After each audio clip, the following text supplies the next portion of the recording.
ದಕ್ಷಿಣ ಕನ್ನಡ ಜಿಲ್ಲಾಡಳಿತ ವತಿಯಿಂದ ನಡೆಸಲಾಗುವ ಭಾರತದ ಪ್ರಥಮ ಸ್ವಾತಂತ್ರ್ಯ ಹೋರಾಟಗಾರ್ತಿ ವೀರರಾಣಿ ಅಬ್ಬಕ್ಕ ಉತ್ಸವದ ಆಹ್ವಾನ ಪತ್ರಿಕೆಯಲ್ಲಿ ಸಮಿತಿಯ ಹೆಸರನ್ನ ಸೇರ್ಪಡೆಗೊಳಿಸಬೇಕು.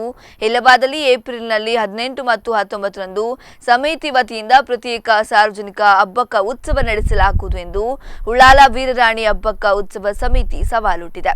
ಸುದ್ದಿಗೋಷ್ಠಿಯಲ್ಲಿ ಮಾತನಾಡಿದ ಸಮಿತಿಯ ಸ್ವಾಗತಾಧ್ಯಕ್ಷ ಮಾಜಿ ಶಾಸಕ ಕೆ ಜಯರಾಮ ಶೆಟ್ಟಿ, ಪ್ರಸಕ್ತ ವರ್ಷದ ಉತ್ಸವದ ಬಗ್ಗೆ ಜಿಲ್ಲಾಧಿಕಾರಿಯವರು ಖುದ್ದು ಸರ್ಕಾರಕ್ಕೆ ಬರೆದಂತಹ ಪತ್ರದಲ್ಲಿ ಅಧಿಕಾರೇತರ ವೃಂದವನ್ನ ಹೊರತುಪಡಿಸಿ ಕಾರ್ಯಕ್ರಮ ನಡೆಸುವುದಾಗಿ ತಿಳಿಸಿದರು. 120 ಮಂದಿಯ ಹೆಸರನ್ನ ಯಾವುದೇ ಮಾನದಂಡ ಇಲ್ಲದೆ ಸೇರಿಸಿ ಜಿಲ್ಲಾ ಸಮಿತಿಯನ್ನು ರಚಿಸಿದ್ದಾರೆ ಎಂದು ಆಕ್ಷೇಪಿಸಿದರು.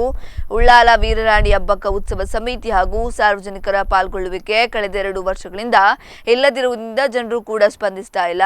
2008 ರಿಂದ 2017ರವರೆಗೆ ಈ ಉತ್ಸವವನ್ನ ಉಳ್ಳಾಲದ ಸಮಿತಿ ನೇತೃತ್ವದಲ್ಲಿ ನಡೆಸಲಾಗ್ತಾ ಇತ್ತು ಎಂದು ಅವರು ಹೇಳಿದ್ದಾರೆ.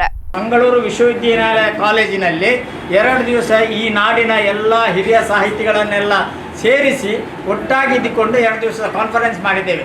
ಅದರಲ್ಲಿ ಹಬ್ಬಗಳ ಇತಿಹಾಸಗಳು, ವ್ಯತ್ಯಾಸಗಳ ವ್ಯವಸ್ಥೆಯನ್ನು, ಆಡಳಿತ ಕ್ರಮ, ಅದರೆಲ್ಲ ಬಗ್ಗೆ 2 ದಿವಸದ ಕಾರ್ಯಕ್ರಮವನ್ನು ಟೇಪ್ ಮಾಡಿಕೊಂಡು ಅದರ ವಿಡಿಯೋ ತೆಗೆದುಕೊಂಡು, ಹಾಗೆ ಅಬ್ಬಕ್ಕ ಸಂಕತನ ಎಂಬ ಗ್ರಂಥವನ್ನು ಸುಮಾರು 400 ಪುಟಗಳ ಅಬ್ಬಕ್ಕ ಸಂಕತನ ಎಂಬ ಪುಸ್ತಕವನ್ನು, ಅವಳ ಇತಿಹಾಸದ ಬಗ್ಗೆ ಬೆಳಕು ಚೆಲ್ಲುವಂಥ ಎಲ್ಲ ಕೆಲಸಗಳನ್ನು ಮಾಡಿದೆ. ನಾವು ಖಾಲಿ ನಮ್ಮನ್ನು ಉತ್ಸವ ಮಾಡೋದಕ್ಕೋಸ್ಕರ ಮಾತ್ರ ಸೀಮಿತ ಮಾಡಿದೆ. ಇದೆಲ್ಲದರಿಂದ ನಾವು ಜಿಲ್ಲಾಧಿಕಾರಿ ಹತ್ರ ವಿನಂತಿ ಮಾಡಿದೆ. ಅಬ್ಬಕ್ಕ ಉತ್ಸವದಲ್ಲಿ ನಮ್ಮ ಕೊಡುಗೆ ಉಂಟು, ಆದ್ದರಿಂದ ಏನು ಸರ್ಕಾರದ ಹಣ ಕೂಡ ನಮ್ಮ ಕಡೆಯಿಂದ, ನಮ್ಮ ಒತ್ತಾಯದಿಂದ ಆದದ್ದು, ಅಬ್ಬಕ್ಕ ಭವನ ಕೂಡ ನಮ್ಮ ಒತ್ತಾಯದಿಂದ ಆದದ್ದು. ಆದ್ದರಿಂದ ನಮ್ಮನ್ನು ಬಿಟ್ಟು ನೀವು ಮಾಡುವಂಥದ್ದಲ್ಲ. ಹಬ್ಬಕ್ಕೆ ಅದರ ಏನು ಸರ್ಕಾರ ಆಮಂತ್ರಣ ಪತ್ರಿಕೆ ಮಾಡ್ತದೆ ಅದರಲ್ಲಿ ನಮ್ಮ ಹೆಸರು ಬರಬೇಕು. ಅವ್ರು ಮಾಡದಿದ್ದರಿಂದ ನಮಗೆ ಅನಿವಾರ್ಯ. ನಾವು ನಾಡ್ದು ಏಪ್ರಿಲ್ ತಿಂಗಳಲ್ಲಿ ನಾವು ಹಬ್ಬಕ್ಕೋಸ್ಕರ ಪ್ರತ್ಯೇಕವಾಗಿ ಧನ ಸಂಗ್ರಹ ಮಾಡಿಕೊಂಡು ನಾವು ಮಾಡ್ತೇವೆ.